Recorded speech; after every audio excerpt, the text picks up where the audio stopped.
Hello students. तो welcome है आपका वापस ऑप्टिक्स सीखने के लिए, है ना।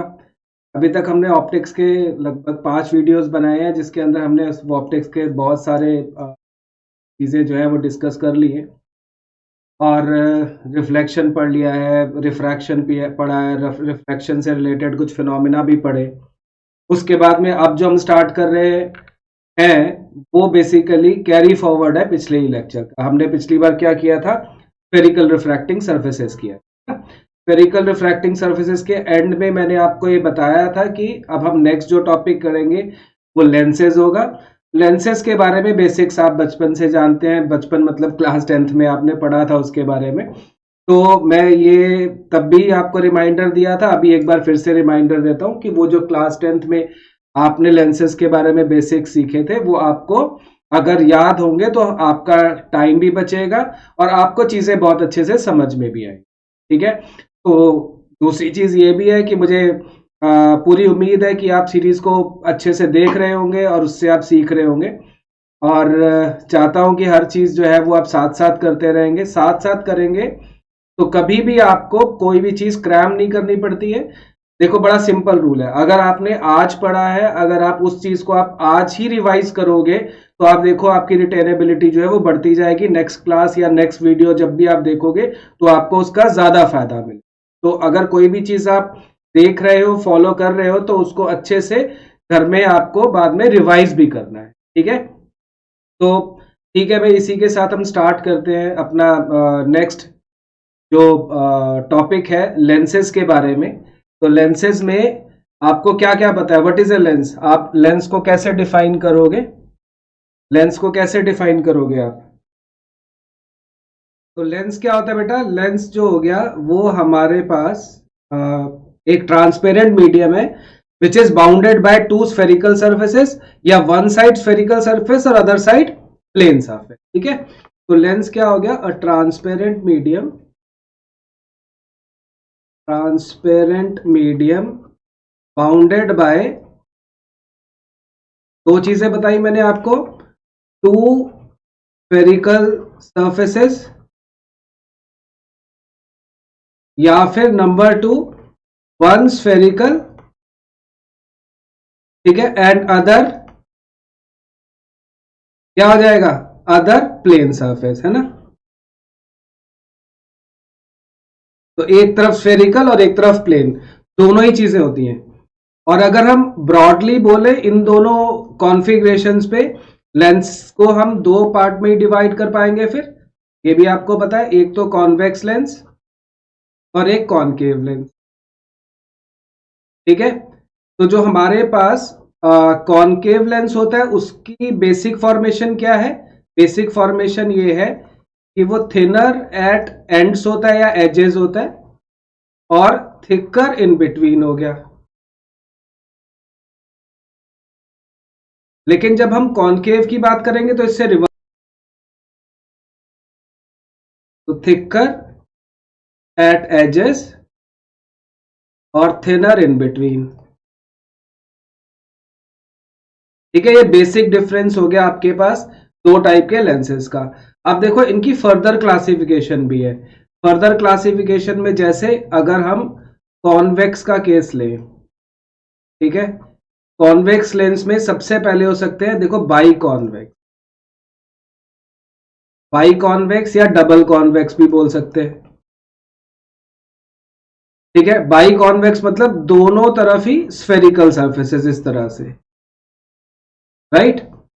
दूसरा हमारे पास होता है प्लेनो कॉन्वेक्स, प्लेनो कॉन्वेक्स। तो प्लेनो कॉन्वेक्स एक तरफ प्लेन और एक तरफ स्फेरिकल। तो वो कैसे हो सकती है, इस तरह से एक तरफ स्फेरिकल बनाई है एक तरफ प्लेन, जैसे मर्जी, इस तरफ हमने प्लेन बनाई और इधर स्फेरिकल। ठीक है। थर्ड हमारे पास फॉर्मेशन क्या है, थर्ड फॉर्मेशन है देखो कॉनकेवो कॉन्वेक्स। तो कॉनकेवो कॉन्वेक्स में क्या होगा, कॉनकेवो कॉन्वेक्स में देखो इस तरह से, अब इस चीज को ध्यान में रखो ये, ठीक है, कॉनकेवो कॉन्वेक्स, राइट, कॉनकेवो कॉन्वेक्स, ध्यान में रखिएगा। ठीक। तो देखो हर एक चीज में क्या हो रहा है, एंड्स पे हमारे पास ये थिनर है और बीच में सारे के सारे थिकर है। यहां पर तीनों को आप ऑब्जर्व कर सकते हो। इसी तरह से हमारे पास अगर कॉनकेव लेंस हुआ तो कॉनकेव लेंस में हमारे पास पहला टाइप क्या आ गया, डबल कॉनकेव, है ना, डबल कॉनकेव, जिसको हमने क्या बोला, बाई कॉनकेव। ठीक है, डबल कॉनकेव का मतलब कुछ इस तरह से, ठीक, इस तरह से। दूसरा हमारे पास हो गया प्लेनो कॉनकेव। तो प्लेनो कॉनकेव में प्लेन एक तरफ और एक तरफ कॉनकेव, ठीक है, या ऐसे बनाया हमने, एक ही बात है ये दोनों, राइट। ये हो गया हमारे पास प्लेनो कॉनकेव। थर्ड फॉर्मेशन क्या हो गई, कॉन्वेक्सो कॉनकेव। तो कॉन्वेक्सो कॉनकेव में क्या आएगा आपके पास, देखो एक हमारे पास ये चीज आई, फिर उसके बाद में देखो एक ये हो गया, ठीक है। तीनों फॉर्मेशन में फिर एक चीज आप नोट कर रहे हो क्या, कि ये थिकर एंड्स पे हैं सारे के सारे लेंसेज और थिनर बिटवीन में है। तो इस तरह से हम बाइफ्रिकेट कर सकते हैं किनको, कॉनकेव लेंसेज को और कॉनकेव कॉन्वेक्स लेंस को, ठीक है। ये देखो इसके बाद में लेंसेज के अंदर आपने जो मैंने आपको बोला था, आप प्लीज रिवाइज कीजिए, रिवाइज करो, क्या है, रूल्स फॉर इमेज फॉर्मेशन और एक्चुअली में इमेज कैसे फॉर्म होती है ना, इमेज फॉर्मेशन, ठीक है।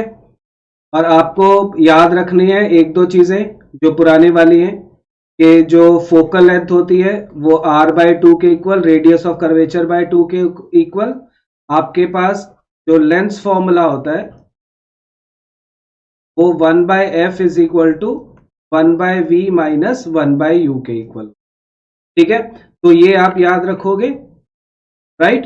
तो ये हमारे पास लेंस फॉर्मूला आ जाएगा। बाकी चीजें देखो आप एक बार रिवाइज करो क्लास 10th के लिए। अगर आपको कोई भी डाउट आता है तो आप मेरे को पूछ सकते हैं, कमेंट कर सकते हैं, तो उसके बारे में हम कभी किसी और वीडियो के बारे में बात भी कर सकते हैं। मैं चाहता हूं कि अभी वो चीजें जो आपके लिए ज्यादा इंपॉर्टेंट है क्लास 12th के हिसाब से, हम उनको ज्यादा डिस्कस करें।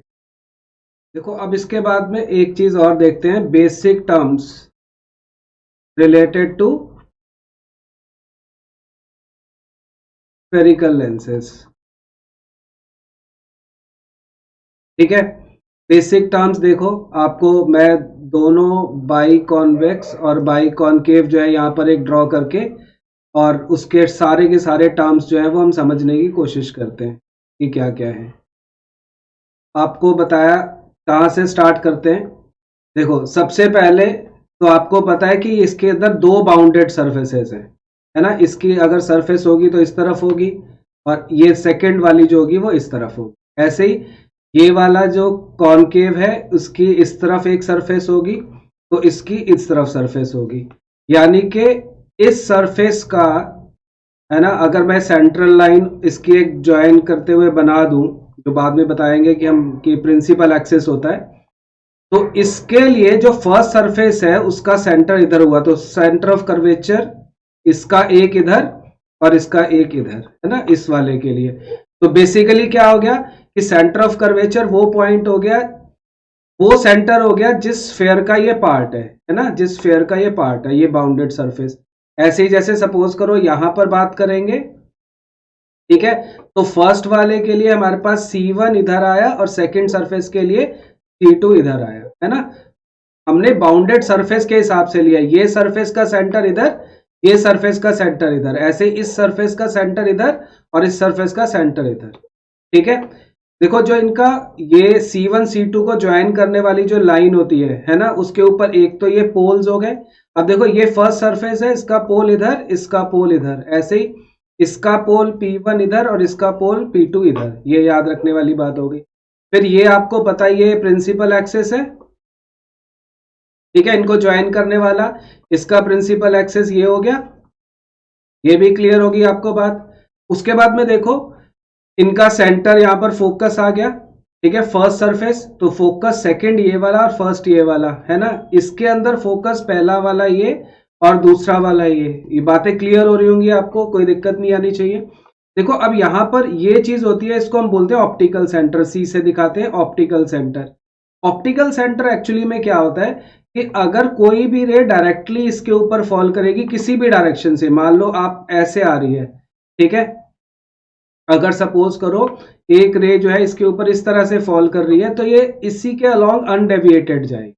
बात समझ में आ रही है? स्पेशली जब लेंसेज जो है वो बहुत थिन होंगे, राइट, तो उस केस में। अदरवाइज अगर बहुत थिक लेंसेज होंगे तो जो इमर्जेंट रे होगी वो इस रे के पैरेलल होगी, है ना, ये ध्यान में रखना है। उसी तरह से चाहे ये वाला केस हो, अगर रे हमारे पास ऐसे जा रही है किसी भी डायरेक्शन में, तो वो अनडेविएटेड पास होगी।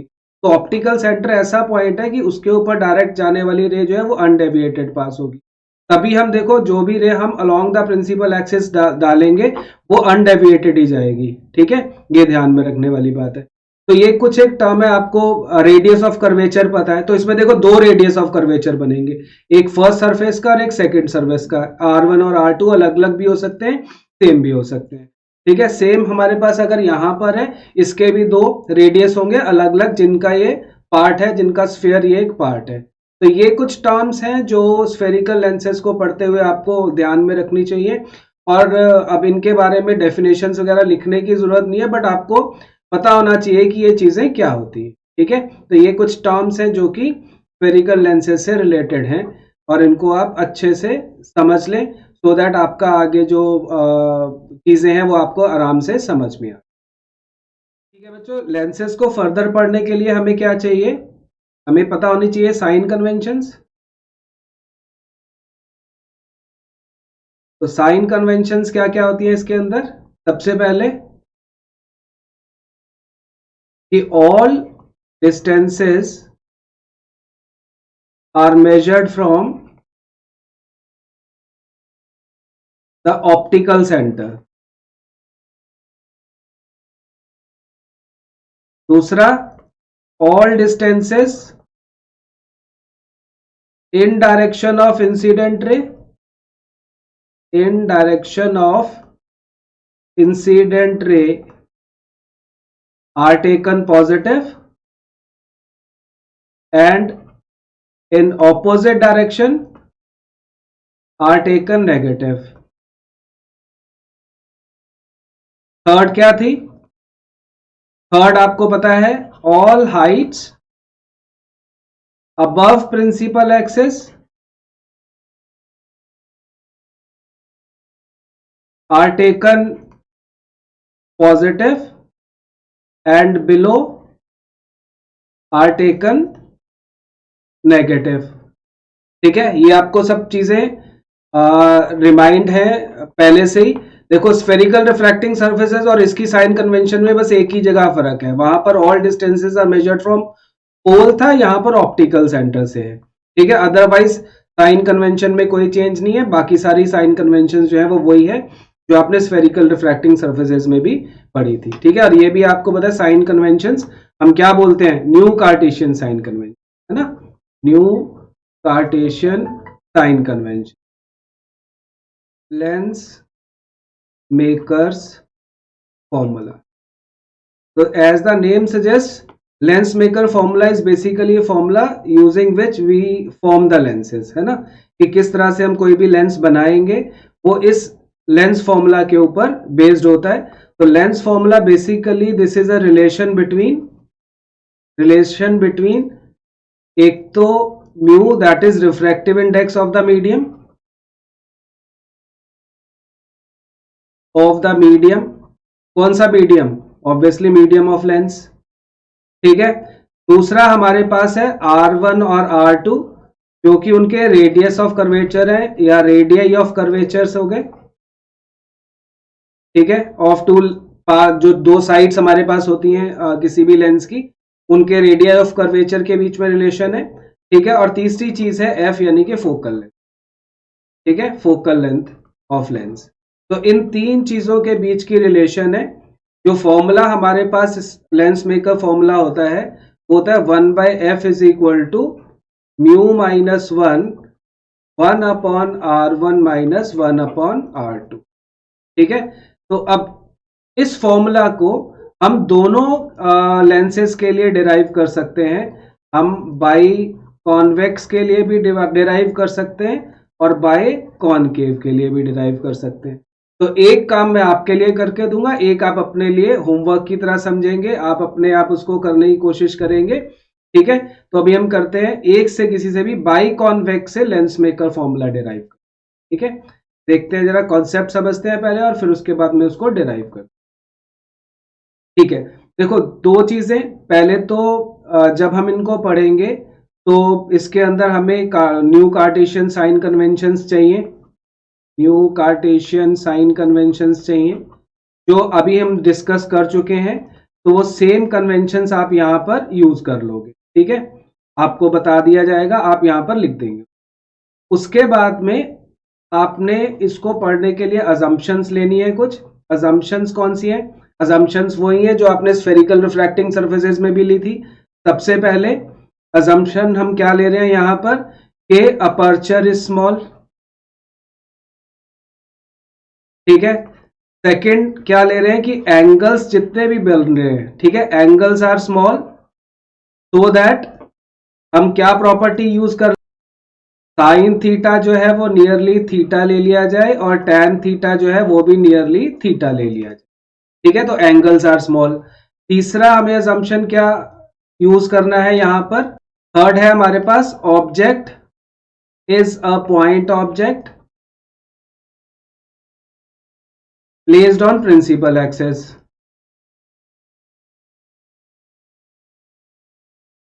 ठीक है, तो ये हम करेंगे। तो lens makers formula using biconvex lens.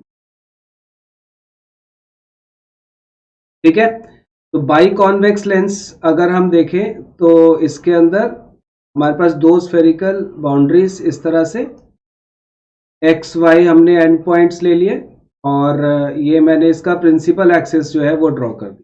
ठीक है, अब इसके दो पोल्स P1 और P2। ठीक है, तो हमने क्या क्या लिया है कि हमारे पास दो सरफेसेस हैं, है ना, उनके पोल्स हो गए P1 और P2। अब हमारे पास देखो कोई भी ऑब्जेक्ट अगर हम यहां पर ले लेते हैं पॉइंट ऑब्जेक्ट, तो वो रे जो यहां से सीधी जाएगी वो तो अनडेविएटेड पास होगी, लेकिन इसके अलावा कोई भी रे जाएगी तो वो दो रिफ्रैक्शंस करेगी, एक बार रेयरर टू डेंसर और एक बार डेंसर टू रेयरर। तो हम इन दो चीजों को अलग अलग से पढ़ते हैं। ठीक है, तो कुछ चीजें मानते हैं और फिर इसके बाद में इसको आगे चलते हैं। लेट μ1 जो है वो रिफ्रैक्टिव इंडेक्स है, index of medium in which object lies.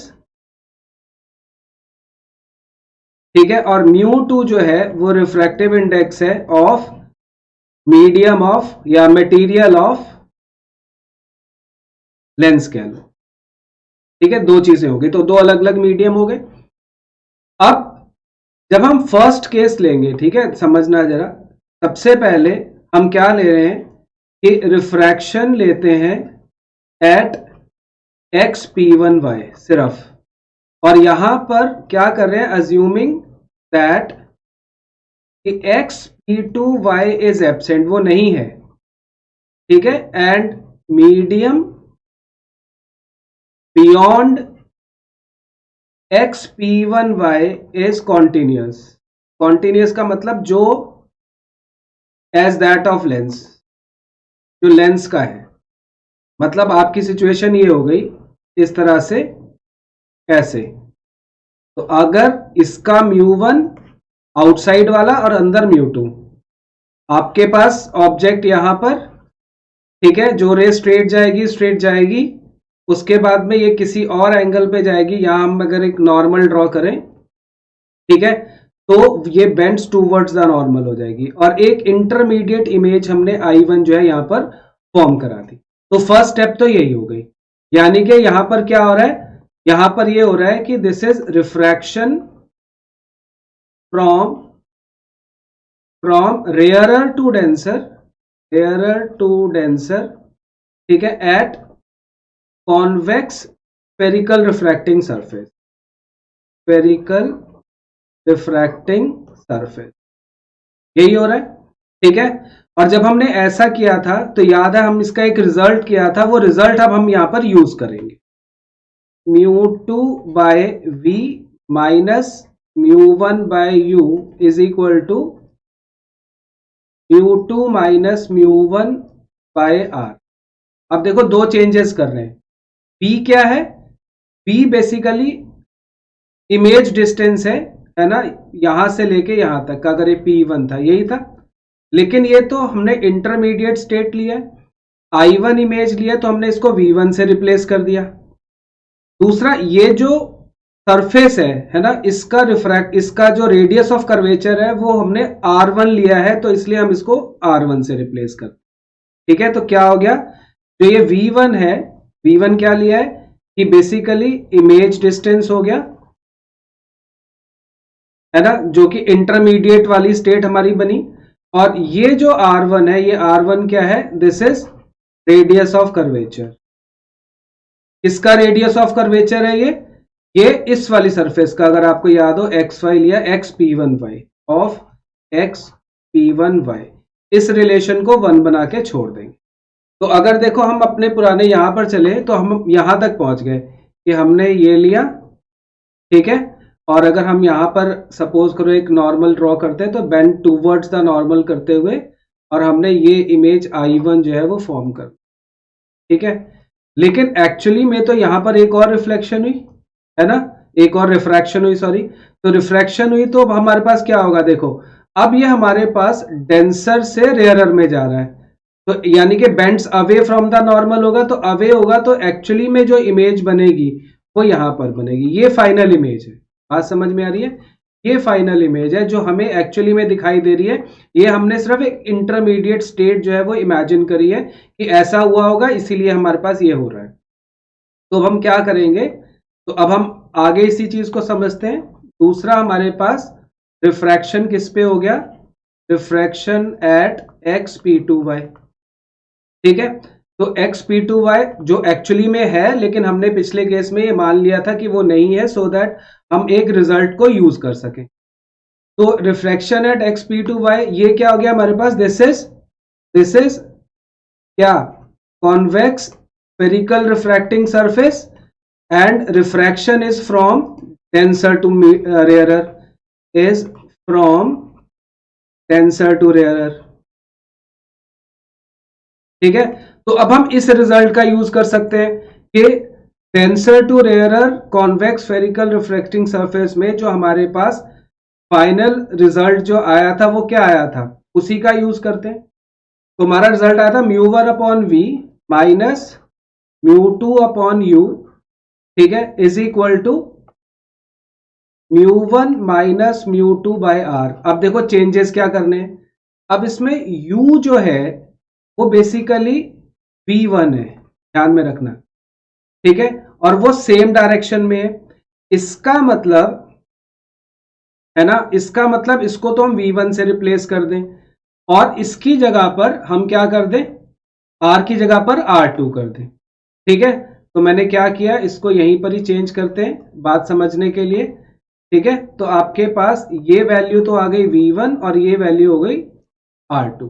तो ये एक तरह से जो इंटरमीडिएट इमेज थी, है ना, तो इंटरमीडिएट इमेज डिस्टेंस था या इमेज थी, इज नाउ ऑब्जेक्ट,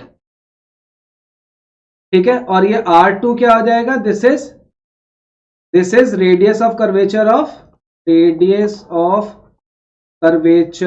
ऑफ दूसरी सरफेस एक्स P2y। तो आपके पास ये सेकंड रिलेशन आ गई, ठीक है। अब फिजिक्स वाला काम यहां पर खत्म, अब मैथमेटिक्स वाला काम है।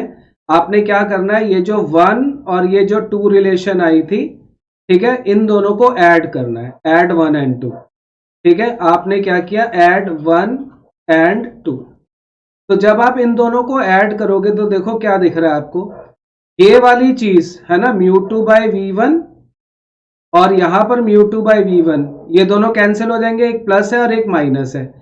आपको क्या मिलेगा, यहां से माइनस μ1 बाय u मिला, तो माइनस μ1 बाय यू मिला और यहां से क्या मिला प्लस μ1 बाय वी मिला। और राइट हैंड साइड में आप चेक करो, यहां पर μ2 बाय μ1 है अपॉन R1 और यहां पर μ1 माइनस μ2 है। तो अगर आप दोनों में μ2 माइनस μ1 कॉमन ले लेंगे तो यहां पर 1 upon R1 minus 1 upon R2 हो जाएगा। तो अगर हमने μ1 को कॉमन लिया तो 1 by we minus 1 by u is equal to μ2 minus μ1 और 1 bye R1 minus 1 bye R2 हो गया। ठीक है, अब हमने क्या काम किया, 1 by we minus 1 by U है, μ1 से उधर डिवाइड कर रहे हैं तो μ2 बाय μ1 माइनस 1 हो जाएगा, है ना, और 1 bye R1 minus 1 bye R2 हो जाएगा। अब देखो दो चीजें हैं हेयर, व्हेन u जो है वो इंफिनिटी होगा, ठीक है, देन v जो होगा वो f हो जाएगा। ठीक है, तो 1 बाय इंफिनिटी 0 होता है तो 1 बाय f किसके इक्वल हो गया, μ2 बाय μ1 माइनस 1, म्यू माइनस 1 हो गया। अभी बता रहा हूं क्या है, 1 upon R1 minus 1 upon R2। देखो μ2 बाय μ1 जो हो गया वो एक्चुअली में μ21 हो गया, refractive index of material of lens with respect to outside. तो इसको हमने म्यू से शो कर दिया। ठीक है, ये क्लियर होगी बात। अच्छा, दूसरी चीज और भी है, देखो हम 1 by we minus 1 by U को 1 बाय एफ जो है वो वैसे भी लिख सकते हैं बाय लेंस फॉर्मूला। ठीक है, तो ये जो आपके पास फाइनल आ गया, ठीक है, ये वो रिलेशन है जो हम फाइंड आउट करना चाह रहे थे, इसको हम लेंस मेकर्स फॉर्मूला कहते हैं। इसी के बेसिस पे जो है वो लेंस फॉर्म होता है। ठीक है, ठीक है बच्चों, सिमिलरली आप लेंस मेकर्स फॉर्मूला जो है वो डिराइव कर सकते हो बाय कॉनकेव लेंस के लिए भी, आपका रिजल्ट भी सेम आएगा। तो वो आप खुद ट्राई करो, सेम स्टेप्स हैं, सब कुछ सेम है, रिजल्ट भी सेम है, तो आप खुद से ट्राई करके देखोगे। और कभी भी एग्जाम के अंदर वैसे ऐसा कभी नहीं आता कि आप इसको बाई कॉनकेव से करो या बाई कॉन्वेक्स से, बस सिर्फ डिराइव करने के लिए आता है। तो एक के लिए तो आप बहुत अच्छे से प्रैक्टिस कर ही लो, लेकिन मेरे हिसाब से तो आपको दोनों के दोनों अच्छी तरह से पढ़ लेने चाहिए और कर लेने चाहिए। ठीक है, ये बात क्लियर हो गई। अच्छा देखो, इसके बाद में हम एक और चीज कर रहे हैं, वो है पावर ऑफ अ लेंस। ठीक है, तो उसकी डेफिनेशन क्या होती है वो देखते हैं। देखो, पावर ऑफ अ लेंस क्या होती है, थोड़ा सा समझना इसको अच्छे से, कि power of a lens is defined as the tangent of the angle by which it converges और diverges a beam of light falling at a unit distance from the optical centre. मतलब ऑप्टिकल सेंटर से unit distance पे, ये distance अगर 1 जो हमने यहाँ पर h दिखाया है, ठीक है, डिस्टेंस 1 पे जो भी हमारे पास रे आ रही थी वो कितनी डेविएट हो रही है। ठीक है, तो जितना भी हमारे पास ये एंगल ऑफ डेविएशन आया है, इस डेविएशन का जब टेंजेंट लेंगे, मतलब tan ऑफ डेल्टा लेंगे, तो वो हमें उसकी पावर देता है। ठीक है, मतलब उसने कितने एंगल पे, कितने टेंजेंट ऑफ एंगल पे उसको डाइवर्ट किया। ठीक है, तो अगर हम इस डायग्राम के हिसाब से चले, ठीक, तो हमारे पास tan डेल्टा कितना आ जाएगा, h बाय एफ के इक्वल। और डेफिनेशन क्या कहती है कि h 1 होना चाहिए, तो अगर हम tan डेल्टा में h की जगह पर 1 डाल देंगे तो 1 बाय एफ हो जाएगा। तो ये 1 बाय एफ को ही हम एक तरह से क्या बोलते हैं, पावर ऑफ लेंस। इसीलिए आपने पहले से बचपन में भी पढ़ा था, ठीक है, कि power of lens is the reciprocal of focal length. ठीक है, ये याद रखना। आपको ये भी पता है कि जो इसकी एसआई यूनिट होती है, ठीक है, एसआई यूनिट ऑफ पावर क्या होती है ऑफ लेंस इज डायोप्टर। ठीक है, डायोप्टर के इक्वल होती है। और ऑब्वियसली डायोप्टर किसके इक्वल हो गया, अगर देखा जाए तो फोकल लेंथ उस केस में किस में होनी चाहिए, मीटर में होनी चाहिए, तभी वो यूनिट जो है वो डायोप्टर के नाम से जानी जाएगी। एक चीज और भी कर लेते हैं, देखो, by lens makers formula, lens makers formula हमने क्या पढ़ा था कि जो 1 बाय एफ होता है वो mu minus 1 upon R1 minus 1 upon R2 के इक्वल होता है। तो 1 बाय एफ क्या हो गया, पावर हो गया, तो इसलिए हम इसको P से भी शो कर सकते हैं। तो इसीलिए भी इसको हम लेंस मेकर्स फॉर्मूला कि उसकी क्या पावर रखी जाए इस पर्टिकुलर चीज के लिए। यानी कि जो भी हमें लेंस बनाना है उसके लिए हमें किस पावर की जरूरत है वो इन सब फैक्टर्स पे डिपेंड करती है। ठीक है, क्लियर है? तो ये हो गया हमारे लिए क्या, पावर ऑफ ए लेंस के बारे में। ठीक है बच्चों, इसके बारे में पढ़ते हैं कॉम्बिनेशन ऑफ लेंसेज के बारे में। कॉम्बिनेशन ऑफ लेंसेज में देखो, अगर एक से ज्यादा लेंसेज जो है वो एक के साथ एक लगे हुए हैं और उनके बीच में कोई भी डिस्टेंस नहीं है। ठीक है, तो मैं जैसे एक केस लेता हूं, मान लो एक ये कॉन्वेक्स है और एक ये कॉन्वेक्स है, दोनों साथ साथ है। ठीक है, इसकी फोकल लेंथ f1 है और इसकी f2 है। तो जो इसकी इफेक्टिव फोकल लेंथ आएगी, ठीक है, वो इन दोनों फोकल लेंथ के रेसिप्रोकल्स में इस तरह से ऐड करके आपकी निकलेगी। जो इसकी पावर हो जाएगी वो ऑब्वियसली इनकी पावर का सम हो जाएगा। ठीक है, जो इनकी मैग्निफिकेशन होगी वो दोनों की मैग्निफिकेशन का प्रोडक्ट हो जाएगा। तो ये दो तीन चीजें आपको याद रखनी। ऐसे ही सेम इज ट्रू फॉर, अगर मान लो एक ये हमारे पास और एक ये दूसरा कॉनकेव की कॉम्बिनेशन है, तब भी सेम रिजल्ट ही आते हैं सारे के सारे, क्योंकि वो सारे नेगेटिव होते हैं तो नेगेटिव कट जाते हैं। ये सेम रिजल्ट्स आपको उसमें भी याद रखने हैं। ठीक है, कॉम्बिनेशन ऑफ लेंसेज में सबके सब इसी तरह से ही चलेंगे इसमें। अच्छा, अगर सपोज करो ऐसा हो जाए कि आपके पास एक लेंस ये है कॉन्वेक्स वाला और एक है कॉनकेव वाला, अब इसमें थोड़ा सा चेंज आएगा कि इसकी फोकल लेंथ तो पॉजिटिव आएगी लेकिन इसकी फोकल लेंथ नेगेटिव आएगी। तो जब आप टोटल इसमें फोकल लेंथ निकालोगे तो 1/f1 प्लस इसकी f2 है, ठीक है, 1/-f2 हो जाएगी। तो अकॉर्डिंगली आप इसको यूज कर सकते हो जहां जहां पर हमें क्वेश्चंस में इनकी जरूरत हो कॉम्बिनेशन में निकालने। क्लियर होगी बात? तो आप यहां पर देखो P पावर भी जो P1 माइनस P2 हो जाएगी। ठीक है, अच्छा M जो है वो M1 इंटू M2 हो जाएगा। तो उनके अंदर कोई चेंज नहीं आएगा, ये ध्यान में रखिएगा। अच्छा, अगर सपोज करो हमारे पास एक सिचुएशन ये भी है, मान लो एक लेंस ये है और एक लेंस ये है और दोनों के बीच में कुछ गैप है। ठीक है, इसकी फोकल लेंथ f1 है, इसकी f2। अब वो प्लस और माइनस अकॉर्डिंगली चेंज हो सकता है डिपेंडिंग अपॉन कौन से लेंसेज हैं। तो उस केस में जो नेट फोकल लेंथ आपके पास होती है वो 1/f1 plus 1/f2 minus d/f1 f2 के इक्वल होती है। ये याद रखना है। तो वी कैन से दैट कि जो इनकी जो पावर होगी वो भी फर्स्ट की पावर प्लस सेकंड की power minus D into P1 P2 के इक्वल आ जाए। तो ये कॉम्बिनेशन ऑफ लेंसेज कुछ क्वेश्चंस आपको करने में हेल्प करेंगे। इनको, इन रिजल्ट्स को अच्छे तरह से याद करना है और जहां पर यूज करना चाहेंगे उसको हम करेंगे। एक बार हम जब सारे कॉन्सेप्ट्स क्लियर कर लेंगे पूरे चैप्टर के, तो एक दो वीडियोस के अंदर मैं पूरे चैप्टर के जो इम्पोर्टेंट क्वेश्चंस हैं, न्यूमेरिकल्स हैं, वो भी डिस्कस करूंगा। तो जरा सबसे पहले तो आपको यही करना चाहिए कि आपको अपने कॉन्सेप्ट्स अच्छे से प्रिपेयर कर लो सो दैट हम क्वेश्चंस जो है वो इजीली कर पाए। ठीक है, तो इस चीज को ध्यान में रखिए।